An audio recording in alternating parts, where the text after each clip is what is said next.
Y nos acompaña el comandante Mario Benítez de Gendarmería. Comandante, buenos días todavía. Gracias por estar con nosotros. Buenos días, Constanza. Presidente de la Asociación de Oficiales Penitenciarios. Así es. Muchas gracias por estar con nosotros. Viajó especialmente porque usted hoy día está como comandante en la cárcel de Aysén. Exacto. Sí. Exactamente. Comandante, partamos por lo que escuchábamos, ¿cierto, Matías, en la nota? 32 personas entre el año 2021 y hoy, y este año, 32 personas se han escapado en camino a recintos penitenciarios o ya siendo residentes de esto. Es una cifra, claro, uno dice, son pocas personas, son 32, pero en 2 años, o sea, 15 fugados por año. ¿Es fácil escaparse de la cárcel? Mire, yo creo que la labor de custodia de Gendarmería se cumple con una alta capacidad de mantener los internos privados de libertad. La tasa es muy baja, la tasa de fuga en nuestro país. Tenemos un muy buen número en ese sentido. Sin embargo, siempre hay probabilidad de que existan fugas. Hay 23 fugas de las 32 que se cometieron desde el interior de los recintos y otros han escapado en comisiones de servicio, desde los hospitales, etc. Entonces, no es tan fácil escaparse, pero sí hay algunos indicadores que tenemos que poner atención. Dicen, no es fácil escaparse y es baja la tasa, pero el número no deja de llamar la atención. Voy a quedarme en 23, que dice usted. 23 se han arrancado de la cárcel, dicho en simple.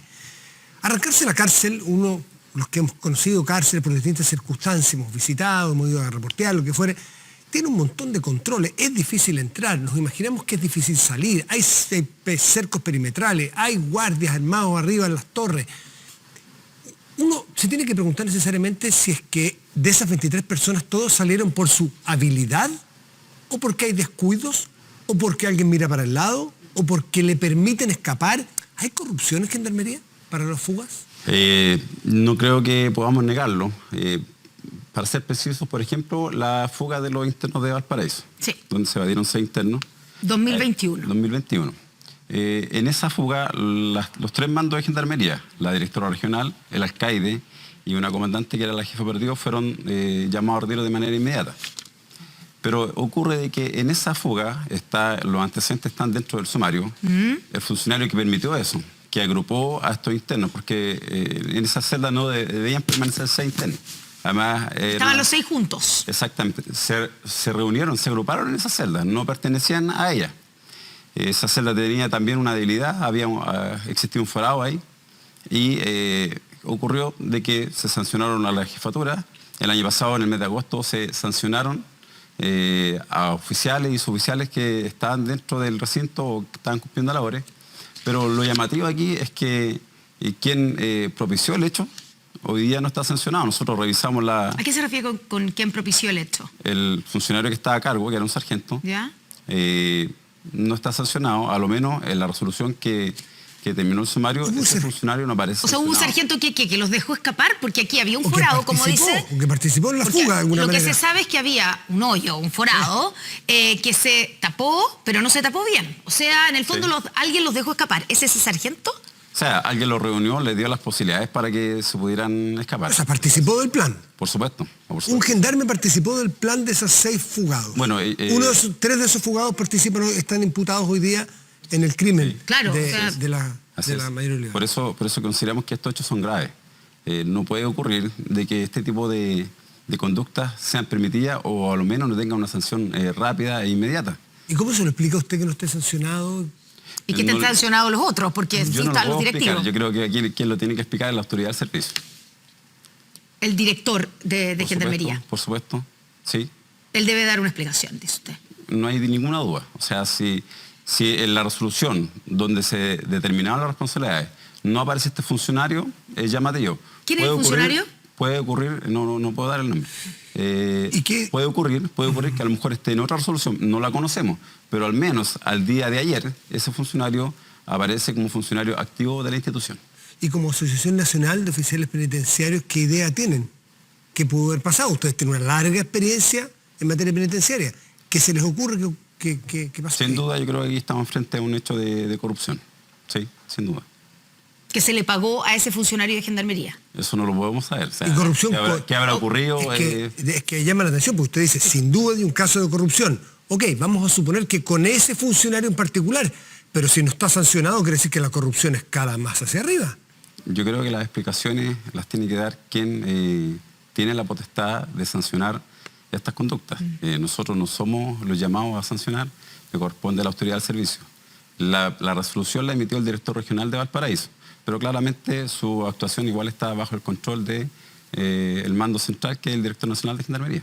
Ahora, y esto de alguna manera voy a usar un chilenismo, había pasado colado todo esto, no para ustedes, pero para la opinión pública, para nosotros, hasta que se comete el homicidio de la sargento Rita Olivares el domingo pasado, ¿cierto?, en la madrugada. Por eso supimos que había una fuga, o sea, nosotros cubrimos la noticia en su momento, en 2021, la fuga a la cárcel de Valparaíso, pero nadie le hizo un seguimiento después qué pasaba con esos reos. Bueno, 3 de ellos terminaron participando en un intento de robo que termina matando a una carabinera. Y ahí recién nos damos cuenta que nadie siguió a estos 6 fugados. Mire, cuando existe una fuga... Yo sé que no es la obligación de ustedes, claro, pero ¿saben qué pasó después con esos internos? Lo que pasa es que, cuando hay una evasión, Gendarmería debe informar a Carabineros, a la PDI y a la Fiscalía. Y obviamente se da cuenta al mando institucional. Pero Gendarmería no tiene competencias para perseguir o buscar a ese interno que está evadido. Yo creo que ahí falta una buena coordinación entre las policías, entre la Fiscalía y Gendarmería. Creo que se debe avanzar en quizás normar un equipo de tarea para buscar a aquellos internos que estén evadidos de la justicia. Voy a volver a los 23 casos, porque son 31, pero hay otro tipo. De los 23 personas que se arrancaron de la cárcel, dicho bien chileno. 6, lo que ya acabamos de mencionar, y usted esbozó ideas que tienen como oficiales penitenciarios. Los otros, ¿qué pasa? ¿Qué pasa con ellos? ¿Se arrancaron de qué cárceles y en qué condiciones? ¿Efectivamente porque fueron particularmente hábiles para encontrar, o también ustedes sugieren que hay colaboración de otros gendarmes? O sea, cuando hay una fuga hay una suma de factores para que se pueda concretar, porque como usted lo decía... ¿Puede haber una fuga sin colaboración de gendarmes? Sí lo puede haber. ¿Ha habido? ¿Ha habido de estas 23? Por supuesto. Una fuga famosa, por ejemplo, la fuga de la cárcel de alta seguridad. Sí, la del helicóptero. Bueno, hay fugas, pero es que hay fugas que dan para película cuando no participa gendarmes, pero hay 23 y no hemos visto películas de las otras. ¿Qué quiere decir? ¿Que son particularmente llamativas y osadas, o porque hay colaboración de funcionarios? Es que hay distintas formas. Hay por ejemplo, internos que por buena conducta trabajan en el pabellón administrativo, y ellos están fuera del área de seguridad, del perímetro de seguridad de los recintos. Para ellos, por ejemplo, es mucho más fácil evadirse. Y lamentablemente Gendarmería no cuenta con el personal suficiente, por ejemplo, para cumplir las labores de aseo, las labores de alimentación, y para eso se seleccionan internos con buena conducta, pero que en definitiva son internos condenados. Y esos internos claramente están con más posibilidades de evadirse de los recintos. Eso es una realidad. Comandante, cuando usted dice no es posible, ¿cierto?, garantizar que no existe corrupción en Gendarmería, y al revés, usted dice, en este caso, por ejemplo, de esa fuga, evidentemente hay un acto de corrupción. ¿Cómo evitan ustedes, o cómo se hace porque evidentemente hay mayor poder adquisitivo al interior de las cárceles entre los reos hoy día, para que eso no signifique que sea fácil corromper a un funcionario de Gendarmería? Bueno, yo creo que... Ese problema lo tienen, ¿o no? La formación valórica es fundamental en Gendarmería, bueno, y también en las policías. Gendarmería está en un proceso de profesionalización de las escuelas matrices. Queremos avanzar la formación de 2 y 4 años para los oficiales y suboficiales. Y se requiere que eso se tramite rápidamente, porque la formación es súper importante para que los valores de la institución queden muy bien inculcados en el personal. Entonces, esto es un tema valórico, porque ni siquiera podemos decir que tiene que ver con la remuneración. O sea, si el poder adquisitivo que tienen los internos que están ligados al crimen organizado es alto, no le va a costar corromper a un funcionario que no tiene una escala de valores alta. Entonces, creo que en eso hay que avanzar fuertemente en la formación del personal.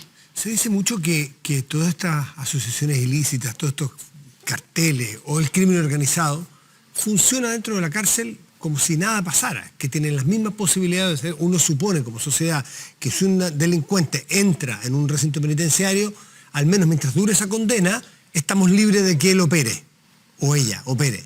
Pero parece ser que la realidad es muy distinta, que adentro operan y a veces operan incluso mejor verdaderas coordinaciones. Usted que tiene la vasta experiencia, ¿comparte eso? Sí, aquí tenemos un problema grave. Creo que estamos en un punto crítico respecto del hacinamiento de las cárceles. Le voy a dar un ejemplo. Santiago 1 fue construida para 2.558 internos. Hoy día alberga 4.950. Wow. Entonces, ¿qué control puede tener el personal de gendarmería con ese hacinamiento? O sea, estamos hablando de que está al 200%. Claro, se ha aumentado la capacidad de los recintos colocando más literas, pero no se han construido espacios comunes o módulos que permitan tener a estos internos en un mejor control. Y aquí yo creo que también se debe dar una discusión respecto del régimen penitenciario.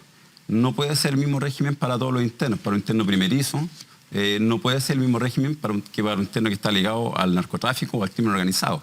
Tiene que rápidamente legislarse o establecerse vía reglamento un régimen diferenciado para aquellos internos que estén ligados al crimen organizado. ¿No ocurre? Para los internos violentos. ¿Y cuál es la realidad? ¿No ocurre? Usted dice, no debiéramos Uno tenerlo. pensaría que están en el mismo recinto, pero en diferentes sectores, ¿o no es así? O sea, existen módulos de alta seguridad, pero el régimen es igual para todos. Tienen la misma hora de visita que los internos primerizos, por ejemplo. Tienen los mismos derechos que el resto de los internos. Entonces, aquí hay que avanzar en un régimen diferenciado, lo han planteado distintos actores políticos, para de una vez por todas tener un control efectivo sobre esta población penal que además domina dentro de las cárceles. Ya, ¿cómo es eso? Cuando usted dice dominan dentro de las cárceles, ¿cómo funciona? ¿Cómo funcionan cuando, digamos, uno ha visto incluso casos de secuestro, de amenaza al interior de la cárcel? Tortura, sicariato incluso. ¿Cómo funciona? O sea, en el día a día, ¿cómo funcionan estos grupos? ¿Cómo se las arreglan para controlar a otros sectores? Lo que pasa es que los estando internos, presos, pues, si uno piensa que está preso, tienen liderazgo criminal, ¿ya? Actúan dentro de la cárcel tal como lo hacen en la calle. O sea, lo que pasa en la calle también ocurre dentro de la cárcel, y lo que ocurre dentro de la cárcel también tiene repercusión en el exterior. ¿Cómo ellos logran tener este control? Gracias al hacinamiento que hay en las cárceles. O sea, si no tenemos recintos que estén destinados a este tipo de reclusos, difícilmente puede un funcionario controlar a 200, 300 internos, como ha ocurrido. Ha ocurrido de que hay un funcionario en Santiago 1, por ejemplo, para una población de 200, 300 internos. Con esa dotación de personal y con esos medios es muy difícil controlar de que estos internos que tienen liderazgo, que tienen poder adquisitivo, que además tienen un alto poder de fuego, porque... ¿Pero adentro de la cárcel logran tener armas? En el exterior. No, sí, claro, pero es que usted dice, adentro hacen lo mismo que afuera. Bueno, pero afuera están armados y adentro uno entendería que no, ¿cierto? Claro, pero mire, se debe entender de que un interno o un recluso que ingresa y que es líder de una banda criminal sigue teniendo contacto con el mundo exterior. Es decir, no porque ingrese a la cárcel deja de ser peligroso. Sigue manteniendo el mismo nivel de criminalidad. Y maneja desde adentro lo que pasa con sus bandas, con su grupo que trabaja con él, digamos, trabaja entre comillas en el crimen organizado, lo manda desde la cárcel. Porque además tienen acceso a celulares que parece ser que es una pelea eterna que no sé, que es imposible de solucionar, ¿o no? Sí, a ver, mire, usted ha hecho alusión a un muy buen punto. Respecto de las señales de los celulares o de los celulares. Por ejemplo, en las bases de licitación para las cárceles concesionadas está la obligación de los concesionarios de proveer el servicio de bloqueador de señales. Inhibir la señal. El Estado está pagando ese servicio, pero no se presta. ¿Por qué? Porque la tecnología que ellos han usado, que es la primera tecnología, bloquea además las señales del entorno de las cárceles. Porque están en sectores urbanos. Claro, entonces la Subtel dice apague el inhibidor de señal hasta que cumpla con la norma, es decir, o cumpla con el contrato. Las concesionadas no han invertido en tener tecnología que sí efectivamente bloquee las señales solamente al interior de los recintos. Entonces yo creo que aquí también hay distintos organismos que deben hacerse cargo de esta situación. Aquí tienen que manejar...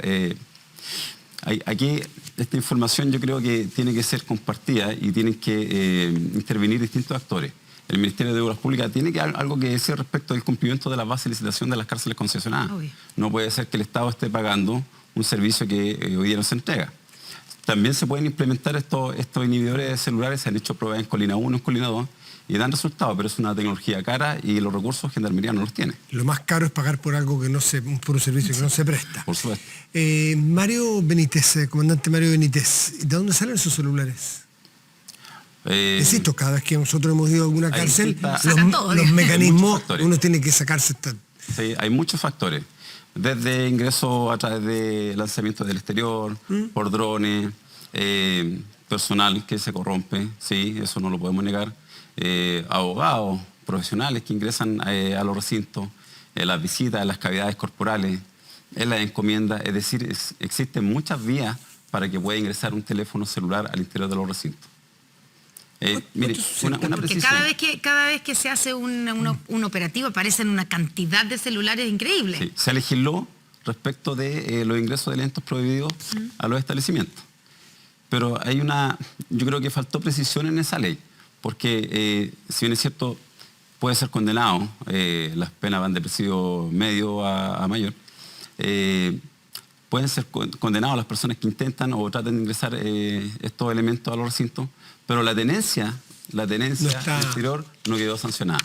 Solamente es una falta administrativa, una falta al reglamento de establecimientos penitenciarios. Sí, Connie. No, quería preguntarle, comandante, ustedes son los que elaboran los informes de conducta de los internos que están solicitando un indulto.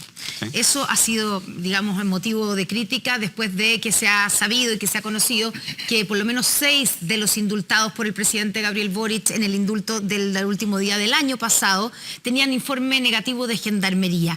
¿Qué piensan ustedes o qué, digamos, cuál es su reflexión cuando saben que el presidente indulta a 6 personas que ustedes consideraron que no se debían indultar, entendiendo que no son... Ustedes no tienen el poder, digamos, de decirle al presidente lo que tiene que hacer, sino que no es vinculante. No es vinculante. Incluso el ministro acá de Justicia dijo que no era una recomendación, sino que era un informe de conducta, que era uno digamos, un antecedente más que tenía el presidente. Pero, ¿qué les pasa a ustedes cuando ustedes dicen este reo no debiera ser indultado, no cumple con las características y lo indultan igual? Nosotros tenemos muy claro que nuestra labor es informar solamente. La autoridad ha hecho ejercicio de sus facultades constitucionales y en eso nosotros no tenemos una opinión distinta como lo hemos señalado. Ahora bien, nuestra reflexión es que esos informes que están elaborados por equipos multidisciplinarios, o sea, no solamente la opinión de una persona, sino que de distintos profesionales, creo que debe tener algún valor. Creo que esos informes, también los informes presentenciales, tienen que ser informes que la autoridad, de cierta forma, lo lleve a tomar una buena decisión. La observación diaria del comportamiento, de la conducta de los internos, la hace el personal de Gendarmería. Por lo tanto, nosotros creemos que es una materia que se debe discutir. No creo que haya leyes que estén escritas sobre piedra y que... ¿Usted cree que debieran ser tomados más en cuenta de lo que se toman hoy día? Sí, al igual que los informes de las libertades condicionales. Ustedes se recuerdan que hace tiempo una libertades condicionales masiva y que causaron bastante revuelo. Y bueno, los tribunales señalaron que estaban ejerciendo su facultad y que los informes no son vinculantes. Estamos contra el tiempo, pero yo quiero preguntarle a usted qué les ocurre como funcionarios de la seguridad o entes que están en el contexto de la seguridad, como las policías, cuando se discute la ley que se está discutiendo, por ejemplo, de legítima defensa privilegiada. Cuando ustedes están en algún proceso, están siendo investigados, ¿ustedes también son separados de sus funciones y también tienen que pagarse sus abogados y todo esto? Y si es así, ¿qué conversan entre ustedes respecto del incentivo a eventualmente controlar una fuga o un motín utilizando los elementos de servicio que tienen? Si les va a pasar eso. Yo creo que existe una gran preocupación del personal y también, de cierta forma, una sensación de desamparo. Hoy día el personal de Gendarmería tiene cierta reticencia a utilizar la fuerza.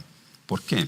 Porque cuando se utiliza la fuerza, evidentemente puede salir lesionado algún interno, alguna persona.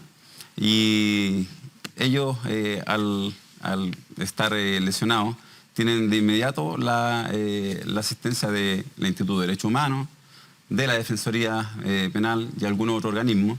Y el personal de Gendarmería queda desamparado, porque nosotros nos defendemos solos. Nosotros hemos tenido que... ¿Ustedes lo separan también de las funciones cuando están sumariados? En un sumario se puede suspender preventivamente, pero en ese sentido goza de la remuneración. Pero cuando son investigaciones penales, el funcionario que es separado de sus funciones queda sin remuneración y se tiene que defender o con la Defensoría Penal Pública o asumir los costos de su bolsillo.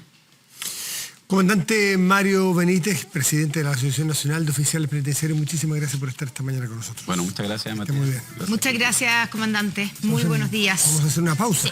Ya volvemos, espérenos.